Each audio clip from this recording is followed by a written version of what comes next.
Hello everyone, welcome to the Phidias academy. आपका आपके अपने educational channel the Phidias academy पे मैं कपिल शांडिल्य बहुत बहुत स्वागत करता हूं। कैसे हैं आप सभी? पहले तो ये बताइए, आप सभी की हेल्थ कैसी है, कैसी पढ़ाई चल रही है? ज़रूर हमें बताया कीजिए। ठीक है। पढ़ाई अच्छी नहीं चल रही है, जब आप इसको कन्फेस करते हैं तो फिर उसके बारे में आप ये भी सोचते हैं कि उसका अच्छा अच्छा किया जाए। पहले तो उसको एक्सेप्ट करना ज़रूरी है, उसके बाद उसको ट्रैक पे लाना जो है, उसके अपने आपके अंदर जो है वो एक काबिलियत आ जाती है कि भाई अगर अच्छी नहीं है तो हम क्या करें। देखिए, अगर पढ़ाई आपकी ठीक नहीं चल रही है तो आप सभी को अपनी पढ़ाई को ट्रैक पे लेके आना पड़ेगा, क्योंकि बगैर पढ़ाई तो काम चलेगा नहीं। अगर आप चीज़ों को इग्नोर कर रहे हैं, डिले कर रहे हैं, तो आप फिर मौके को खो रहे हैं। आपके पास जो मौके आए हुए हैं, जो वैकेंसी आ रही हैं या आगे आ चुकी हैं, उनकी वैकेंसीज के बारे में हम कर रहे हैं।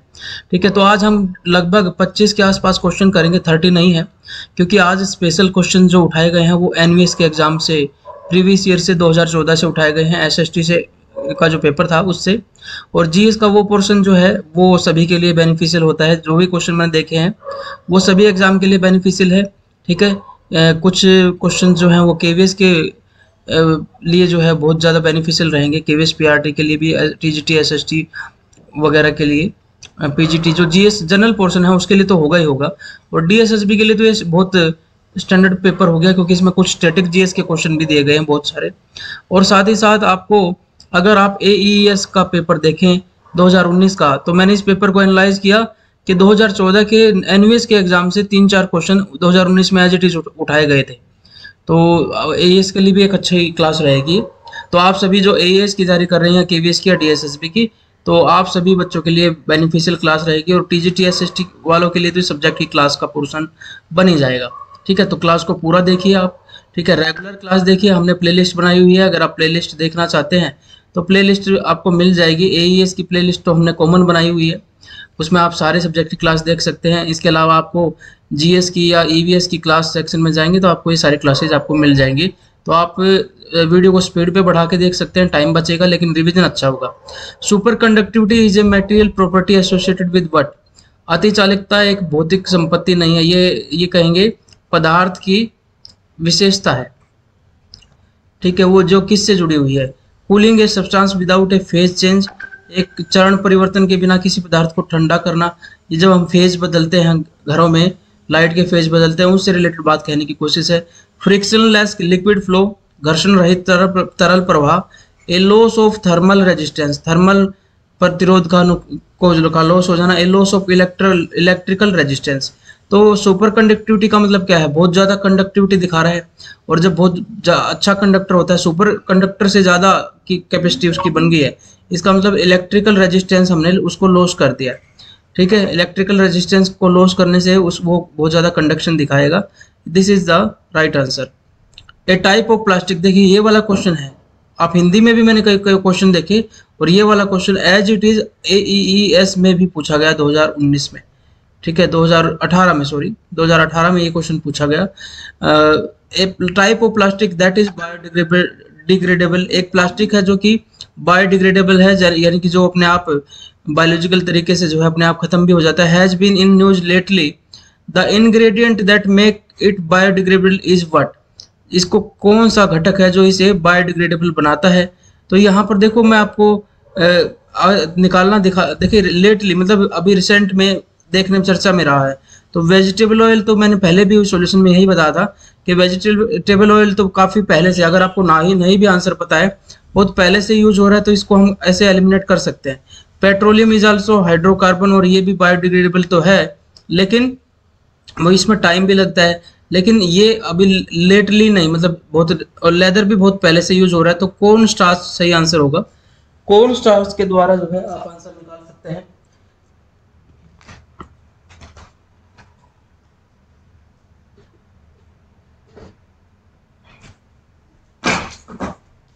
कौन स्टार्च क्या है?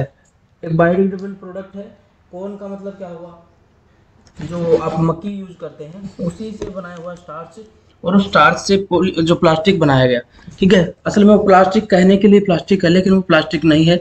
आप समझ गए इस चीज़ को, तो इसलिए ये हमारा आंसर सी हो गया। नेक्स्ट क्वेश्चन पे चलते हैं। कुछ क्वेश्चन जो हैं जो रेलेवेंट नहीं थे वो मैंने हटा दिए, इसलिए सीक्वेंस पे ध्यान ना दे। वो रेलेवेंट ही नहीं थे तो फिर उसका काम क्या करना है। मतलब अभी उसका कोई काम नहीं रहा। जैसे 7वां वेतन आयोग है, वो 2016 में बन चुका था, अब उसका 2014 में बैठाया गया था, 16 में मिल भी चुका है, तो उसका अब रोल नहीं रहा, तो वो मैंने हटा दिया है। कुछ क्वेश्चन के मैंने ऑप्शन चेंज कर दिए ताकि आपके लिए रेलेवेंट रहे, तो बिल्कुल एज इट इज उससे मैच नहीं न करें इसको पेपर से, ठीक है।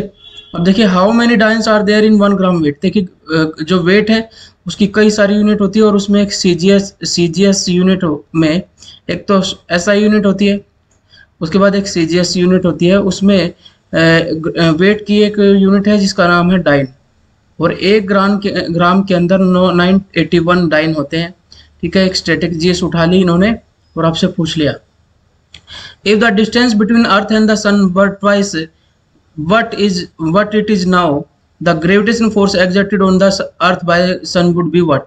देखिए हम सभी जानते हैं ग्रेविटेशनल फोर्स का फार्मूला है, यहाँ पर सॉरी ग्रेविटेशनल फोर्स का जो फार्मूला है वो है G(m1 m2 and r²।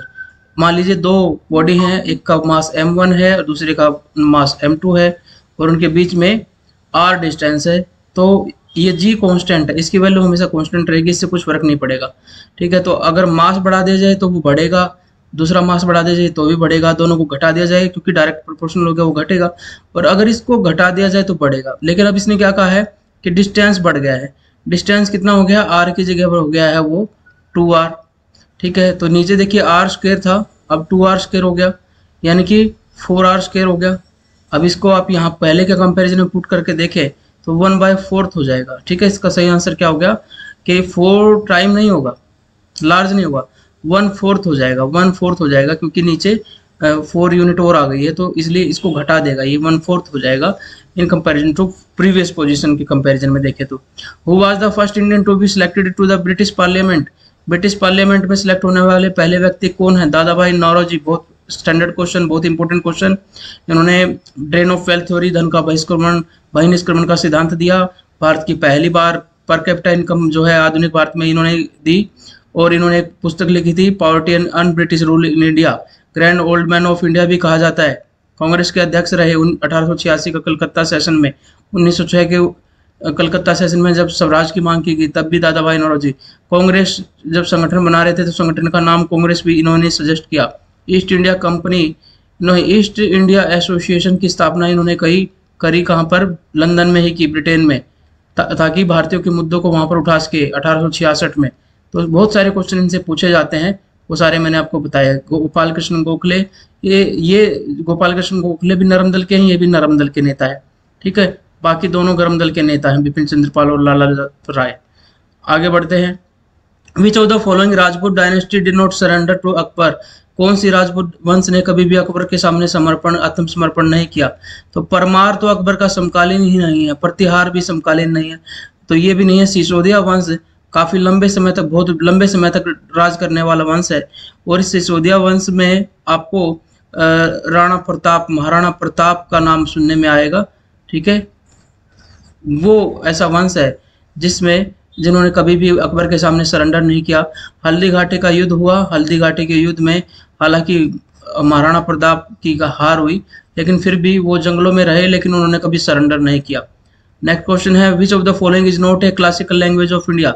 Total 6 classical language है भारत के अंदर, 4 तो बिल्कुल आपको याद करने की में आसानी रहेगी। जो साउथ इंडिया में जाएंगे तो कर्नाटक में कन्नड़ और केरल में, उसके बाद तेलुगु, आंध्र प्रदेश और तेलंगाना में, और तमिलनाडु में कौन सी है, तमिल। ये 3 तो आपको बिल्कुल इजीली याद रहेगी, क्योंकि ये 4 तो बिल्कुल इजीली याद रहेगी, क्योंकि साउथ इंडिया में ही ये क्लासिकल लैंग्वेज काउंट की जाती हैं, और इसके अंदर कन्नड़ भी हो गई और साथ ही साथ मलयालम भी हो गई। 2 लैंग्वेज और याद रखनी है, और 2 में एक तो आप जानते हैं क्लासिकल लैंग्वेज लिटरेचर संस्कृत से बिलोंग करता ही है, तो एक संस्कृत भी हो गई। बस वो जो लास्ट वाली है वो आपको थोड़ा सा स्पेशली याद रखनी है, ओडिया, यानी कि ओडिया भाषा, उड़ीसा की जो भाषा है, this is also, this 6 are considered as the classical languages of India. तो संस्कृत भी है, तेलुगु भी है, मलयालम भी है, तो आंसर हमारा हिंदी हो गया। हिंदी भारत की शास्त्रीय भाषा नहीं है, भारत में नहीं कंसिडर की जाती। The scientific study of ageing is known as. उम्र बढ़ने के वैज्ञानिक अध्ययन को क्या कहा जाता है। जब आप बुजुर्ग होते जाते हैं, बूढ़े होते जाते हैं, तो उस समय आपकी शरीर की अवस्था में क्या क्या चेंजेस आता है, क्या क्या आपके शरीर की एक्टिविटी में चेंज आ रहा है, उसको स्टडी करने के लिए हम जेरोंटोलॉजी का यूज करते हैं।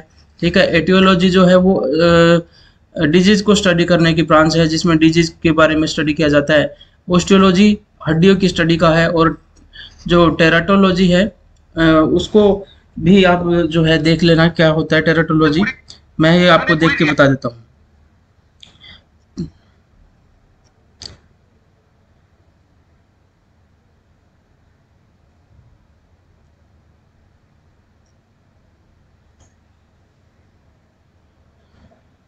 टेराटोलॉजी, हाँ तो इसको आप देख लेना टेराटोलॉजी क्या है, इसका मैं बता नहीं पाया आपको।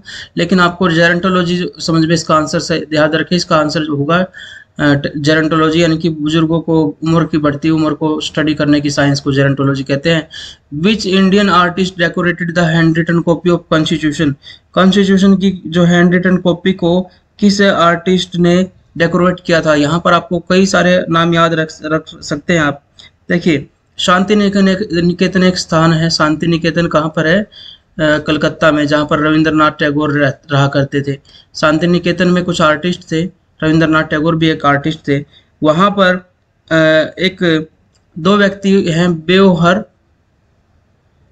राम मनोहर, बेओहर BEOHAR, बेओहर राम मनोहर सिन्हा। ठीक है। इन्होंने और नंदलाल बोस, ये दो व्यक्तियों ने जो है, जो हैंड रिटन कॉपी थी, संविधान की पहली कॉपी हैंड रिटन जो थी, उसको नंदलाल बोस, इन दोनों ने उसको डेकोरेट किया था, उसको सजाया था। ठीक है। अगर आपसे पूछे कि इसकी राइटिंग कैलीग्राफी किसने की थी, हु वाज द कैलीग्राफर, अभी सजाने वाला डेकोरेटर तो हमने बता दिया, बेओहर राम मनोहर सिन्हा और नंदलाल बोस। और कैलीग्राफर अगर आपसे पूछा जाता है तो प्रेम बिहारी नारायण है। उसके बाद तो फिर प्रिंटेड कॉपी तो बहुत सारी हैं। तो ये हमारा आंसर कौन सा हो गया? ए हो गया। नेक्स्ट क्वेश्चन पे चलते हैं। नेक्स्ट क्वेश्चन क्या है? Preamble of Indian constitution has been amended, कितनी बार भारत के संविधान की प्रस्तावना का संशोधन किया गया है? प्रियम्बल जो उद्देशिका है, जो संविधान का दर्पण कही जाती है, उसको कितनी बार संशोधित किया गया है, ये पूछा गया है क्वेश्चन। इसको संविधान का मिरर कहा जाता है। ठीक है। इससे ही पता चल जाएगा कि संविधान क्या कहना चाहता है। तो अभी तक केवल एक बार इसका अमेंडमेंट किया गया है, और वो भी 42 में संशोधन जब किया गया तो इसके अंदर कुछ चेंजेस किए गए। जैसे इसमें एक तो शब्द जोड़ा गया समाजवाद, दूसरा धर्मनिरपेक्ष शब्द जोड़ा गया। ये दो शब्द जोड़े गए थे। साथ ही साथ यहाँ पर एक काम और किया गया था, अखंडता शब्द को इंक्लूड किया गया था। तीन शब्द इसमें और डाले गए। तो इस तरीके से इसको अमेंडमेंट किया गया। नेक्स्ट क्वेश्चन देखिए, which of these are nicknamed Bretton Woods twin, Bretton Woods twin के नाम से, जुड़वा संस्था के नाम से किसको जाना जाता है? वर्ल्ड वार जब खत्म हुआ 1945, तो फिर से पूरे वर्ल्ड को रिस्ट्रक्चर करने के लिए कुछ संस्थाएं बनाई गई थी, जिसमें ब्रेटन वुड नामक जगह पर दो संस्थाओं का जन्म हुआ। पहली संस्था है IBRD और दूसरी संस्था है IMF। ये IBRD है, इसको आप आजकल जो है, वैसे तो इसका प्राचीन जो पुराना नाम था उसको कहा जाता था, IBRD को international bank for reconstruction and development, international bank of reconstruction and development. आजकल इसको वर्ल्ड बैंक के नाम से जाना जाता है, बाद में इसका नाम चेंज किया गया। और ये इंटरनेशनल मॉनेटरी फंड, ये दो संस्थाएं हैं, इनको ब्रेटन वुड की जुड़वा संस्था कहा जाता है। तो 2 और 3 किस्में दिया गया है, डी में हमारा आंसर मिल गया हमें। नेक्स्ट क्वेश्चन देख लेते हैं। Section 498 of the Indian penal code is a popular section, it deals with what. देखिए, इसके बारे में न्यायालय ने कहा है कि सबसे ज़्यादा गलत यूज किया गया सेक्शन इसको कहा गया था। ठीक है। Most dreaded section of Indian constitution है, क्योंकि इसमें दहेज से रिलेटेड जो उत्पीड़न होता है, हालांकि उसके लिए प्रावधान किए गए हैं कि भाई अनलॉफुल डिमांड की जाती है और हरासमेंट किया जाता है उसके लिए, दहेज के लिए, लेकिन इसमें केसों की जो संख्या है वो 90% से भी ज़्यादा फेक केस की संख्या है, इसलिए इसको मोस्ट ड्रेडेड इसलिए न्यूज़ में रहता भी है। 498 एक लोकप्रिय धारा है इसका लेन देन, इसका संबंध है दहेज के लिए उत्पीड़न करने से संबंधित। ठीक है, आगे बढ़ते हैं। Number of approved share market in India. देखिए भारत के अंदर कई सारी शेयर बाजार है, शेयर मार्केट है, और उसमें 23 पे हम क्लिक करेंगे। 2 नेशनल लेवल की है, एक BSE है, एक NSE है। BSE बॉम्बे स्टॉक एक्सचेंज, और एक है national stock exchange. Bombay stock exchange और नेशनल स्टॉक एक्सचेंज दोनों ही बम्बई के अंदर है। इसके अलावा बाकी 21 जो है वो रीजनल स्टॉक एक्सचेंजेस हैं। ठीक है, तो आप इसका ध्यान रखें, स्टॉक एक्सचेंजेस की संख्या, अप्रूव्ड संख्या कितनी है। अब ये क्वेश्चन को मैंने थोड़ा सा चेंज किया, ये इधर चेंज नहीं हो पाया, इसलिए घबराने की बात नहीं है। इसका आंसर हम इंग्लिश वाले ऑप्शन से निकालेंगे। Which among the following has been recently selected for coveted Indira Gandhi prize for peace disarmament and development for 2021। Indira Gandhi prize दिया जाता है, किसके लिए दिया जाता है? शांति, निरस्त्रीकरण और विकास के लिए दिया जाता है। तो ये 2013-14 का क्वेश्चन हमने मॉडिफाई किया ताकि आपके लिए रिलेवेंट हो जाए। तो अब देखिए, प्रथम नाम की संस्था है जिसको ये यहाँ पर हम इसको मॉडिफाई नहीं कर पाए। तो ये देखिए प्रथम नाम की संस्था को दिया गया है, इसको याद रखें। मोस्ट एक्सपेक्टेड है, साल में एक ही बार दिया जाता है और 2-2 साल के इकट्ठे दिए जाते हैं, तो ज़्यादा दिन तक एक बार याद किया हुआ काम आएगा आपके। अब ये भी मैंने चेंज कर दिया है। Ashleigh Barty who won the Australian open, वहाँ 2014 का पूछा गया, मैंने 2022 का इंक्लूड कर दिया है। Ashleigh Barty who won the Australian open tennis women single title 2022, Australia open tennis महिला एकल का खिताब जिसने 2022 का जीता है, ये एशले बार्टी कौन से देश से बिलोंग करती है? तो ये ऑप्शन यहीं पे बदला गया है, ऑस्ट्रेलिया। इसको जो है यहाँ पर ऑस्ट्रेलिया रहेगा, तो इसका आंसर है ऑस्ट्रेलिया। ऑस्ट्रेलिया की जो है महिला है जिन्होंने महिला एकल खिताब को जीता, ऑस्ट्रेलिया से ही बिलोंग करती है। नेशनल स्पोर्ट्स डे कब मनाया जाता है? नेशनल स्पोर्ट डे कब मनाया जाता है? 29 अगस्त को या जुलाई 29 को, सितंबर 29। बहुत ही पास दिया गया है, लेकिन आपको 29 अगस्त हमेशा याद रहना चाहिए क्योंकि ये जन्मदिन है मेजर ध्यानचंद का। मेजर ध्यानचंद के जन्मदिन दिवस को ही नेशनल स्पोर्ट्स डे के रूप में मनाया जाता है। और खेलों के सबसे बड़े पुरस्कार मेजर ध्यानचंद खेल रत्न पुरस्कार के नाम से जाने जाते हैं। इनका पहले नाम जो था राजीव गांधी खेल रत्न पुरस्कार होता था।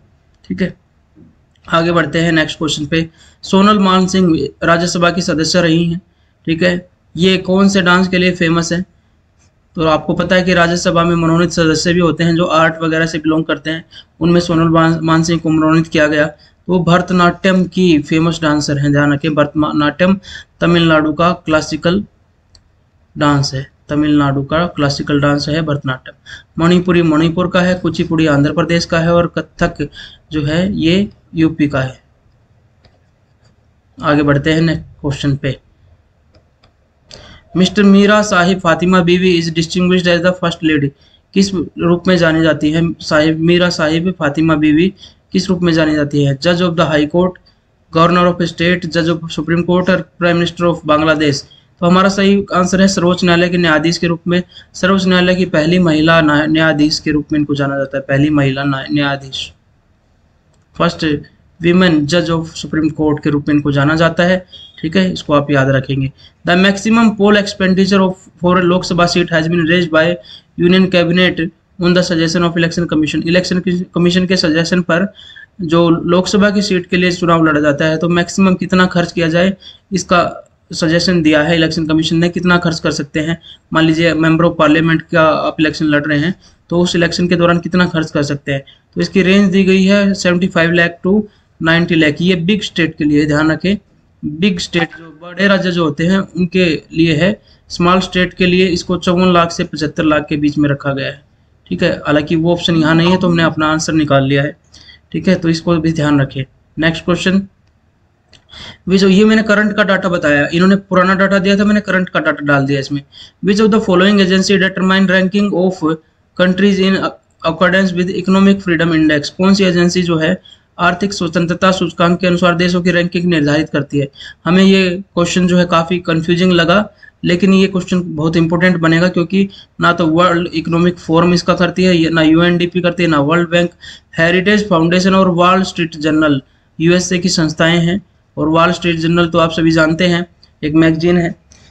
तो वहाँ पर उन दोनों के द्वारा ये इंडेक्सिंग की जाती है कि कितनी स्वतंत्रता है आर्थिक गतिविधियां करने की, वहाँ पर किसी देश के अंदर कितनी ज़्यादा मतलब आपको कोई कुछ सेटअप करना है इकोनॉमिक तरीके से, तो आपको कितना इजीली सुविधाएं दी जाती हैं, आपको ज़्यादा घूमना नहीं पड़ता। When is the world population day is observed, विश्व जनसंख्या दिवस कब मनाया जाता है? 31 मई, 11 जुलाई, 4 अक्टूबर, 10 दिसंबर। आप तैयारी कर रहे हैं तो आप इजीली क्लिक करेंगे। 11 जुलाई को विश्व जनसंख्या दिवस मनाया जाता है, ठीक है। 5 जून को पर्यावरण दिवस मनाया जाता है। 1 मई को क्या मनाया जाता है? मजदूर दिवस मनाया जाता है। 1 दिसंबर को क्या मनाया जाता है बताइए? 1 दिसंबर को वर्ल्ड एड्स डे मनाया जाता है। 8 मार्च को क्या मनाया जाता है? महिला दिवस मनाया जाता है। 22 अप्रैल को क्या मनाया जाता है? पृथ्वी दिवस मनाया जाता है, ठीक है। ये कुछ इंपॉर्टेंट सी चीज़ें हैं, इनको याद रखें हमेशा। पृथ्वी दिवस कब मनाया जाता है, महिला दिवस कब मनाया जाता है। चलिए आगे बढ़ते हैं, कुछ ऐसे क्वेश्चन आएंगे तब और भी रिवाइज हो जाएंगे। चलिए, physical policy is related to what? राजकोषीय नीति का संबंध किस चीज़ से है? राजकोषीय नीति आप पढ़ते हैं इकोनॉमिक्स के अंदर, तो राजकोषीय नीति का मतलब क्या है? राजा के कोष में कितना धन है, ठीक है। वो धन या तो आएगा या जाएगा।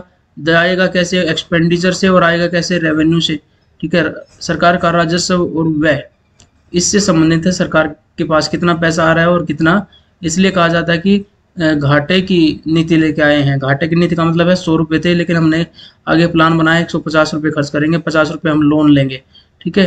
तो एक्सपेंडिचर और कितना आ रहा है उससे रिलेटेड है ये physical policy. Who wrote why I am an atheist? किसने ये पुस्तक लिखी है कि मैं नास्तिक क्यों हूँ? सुभाष चंद्र बोस, खुशवंत सिंह, भगत सिंह, मदनलाल डेंगरा। सही आंसर है भगत सिंह ने लिखा है व्हाई आई एम एथिस्ट, क्यों मैं नास्तिक हूँ, ठीक है। लास्ट क्वेश्चन है हमारा आज का। इंग्लैंड जैसे रिलेटेड है अटलांटिक ओशन से, वैसे ही ग्रीनलैंड किससे रिलेटेड है? पैसिफिक ओशन से, अटलांटिक ओशन से, आर्कटिक ओशन से, अंटार्कटिक ओशन से। तो इंग्लैंड जो है आप देखेंगे अटलांटिक ओशन के बीच में ऐसे करके आपको दिखाई देता है, और इधर ये यूरोप हो जाता है, ठीक है। ये अटलांटिक ओशन के बीच में है। ऐसे ही ग्रीनलैंड जो है वो प्रेजेंट है आर्कटिक ओशन, आर्कटिक महासागर के, ठीक है। तो ये कुछ क्वेश्चन हमने 2014 के पेपर से उठाए, क्योंकि स्टैंडर्ड क्वेश्चन होते हैं, पेपर में आए हुए क्वेश्चन स्टैंडर्ड क्वेश्चन होते हैं, और साथ ही साथ ये पेपर बैलेंस्ड है। जैसे सभी पेपर होते हैं वैसा ही बैलेंस पेपर है। डीएसएसबी का भी एग्जाम लगभग ऐसा ही होता है, ठीक है। उसके साथ साथ केवीएस के कई सारे टॉपिक इसमें कवर हुए, ठीक है, और साथ ही साथ कुछ करंट अफेयर भी कवर हुई। और टीजीटी वालों के लिए तो ये मेन पेपर हो गया, ठीक है। तो आपको कैसी लगी क्लास ज़रूर हमें बताइए कमेंट करके, ठीक है। बच्चे कमेंट करके बताते हैं, हमारा हौसला भी बढ़ता है। दूसरा, लाइक कीजिए अगर आपको पसंद आया, और सब्सक्राइब कर लीजिए अगर पहली बार आप यहाँ पर आए, ठीक है। सब्सक्राइब कर लीजिए, लाइक, सब्सक्राइब और शेयर कर दीजिए, ठीक है। मोटिवेशन के लिए बस इतना याद रखिए कि हम देखिए, हम तो जॉब की तैयारी नहीं कर रहे हैं। जब हम आपके साथ लगे हुए हैं तो आप क्यों नहीं पढ़ेंगे, ठीक है। जब हम आपके साथ जुड़े हुए हैं और मेहनत कर रहे हैं, पढ़ रहे हैं, तो आपको तो हमसे ज़्यादा ही पढ़ना चाहिए, ठीक है। दूसरा, आपको सबसे ज़्यादा पढ़ना है, ये ध्यान रखिए। सबसे ज़्यादा पढ़ेंगे तो कोई भी रिस्क नहीं रहेगा। आप कभी भी कट ऑफ के लिए मत लड़ें, कट ऑफ कितने पे जाएगी सर, नहीं। आप टॉप आने के लिए पढ़िए, इतना पढ़िए कि आप टॉप आने की सोचे, तो कट ऑफ का रोल ही नहीं रहा, तो आपका फाइनल सिलेक्शन बिल्कुल सर्टेन हो जाएगा, ठीक है। ये फाइनल सिलेक्शन बहुत ज़रूरी है कि जो आपने कोर्स किया है ना, डाइट की है या फिर जेबीटी की है या फिर कुछ और किया है, या फिर कह सकते हैं बीएड की है, तो इनको अपनी अलमारी में रखने के लिए पूरी उम्र नहीं रखना है, गिल्ट नहीं लाना मन में, ठीक है। इनको फाइनल कंक्लूजन तक पहुंचाना है एक जॉब के लिए, ठीक है। चलिए मिलते हैं नई क्लास के साथ, अपना ध्यान रखिए, खुश रहिए। केवीएस पीआरटी का कोर्स हमने लॉन्च किया है, उसमें आप एनरोल करना चाहे तो एनरोल कर सकते हैं। डेमो क्लास देखिए, फिर आप उसमें एनरोल कीजिए। ऐसे डीएसएसबी पीआरटी का भी हमने कोर्स जो है लॉन्च किया है, आप उससे हमारे साथ जुड़ सकते हैं। और बताइए कि आपको जो है कंटेंट कैसा लग रहा है। डेमो क्लास जो है वो आपको मिल जाएगी, यूट्यूब पे भी प्लेलिस्ट बनी हुई है, और ऐप पे हमारी ऐप को डाउनलोड कीजिए, वहाँ पर भी आपको क्लासेस मिल जाएगी। टेलीग्राम से अगर आप नहीं जुड़े हैं तो टेलीग्राम का लिंक डिस्क्रिप्शन में दिया हुआ है, आप वहाँ से टेलीग्राम से जुड़ जाइए। हमारी ऐप डाउनलोड कीजिए, वहाँ पर डीएसएसबी और केवीएस में लगभग 12 से 15 क्लासेस, डेमो क्लासेस फ्री दी हुई हैं, आप उनको देखिए। अगर आपको अच्छा लगता है तो हमारे कोर्स में ज्वाइन कर लीजिए, ठीक है। केवीएस पीआरटी की वैकेंसी आने वाली है, डीएसएसबी की भी आने वाली है, तो पहले ही तैयारी शुरू कीजिए, क्योंकि बाकी लोग ऑलरेडी तैयारी कर रहे हैं, ठीक है। आप उनसे पीछे रहेंगे फिर सिलेक्शन नहीं हो पाएगा। चलिए मिलते हैं नई क्लास में, अपना ध्यान रखिए, खुश रहिए, खूब मेहनत कीजिए। आज का डेली का जो टारगेट है उसको पूरा कीजिए। जय हिंद, जय भारत, आपका दिन शुभ हो।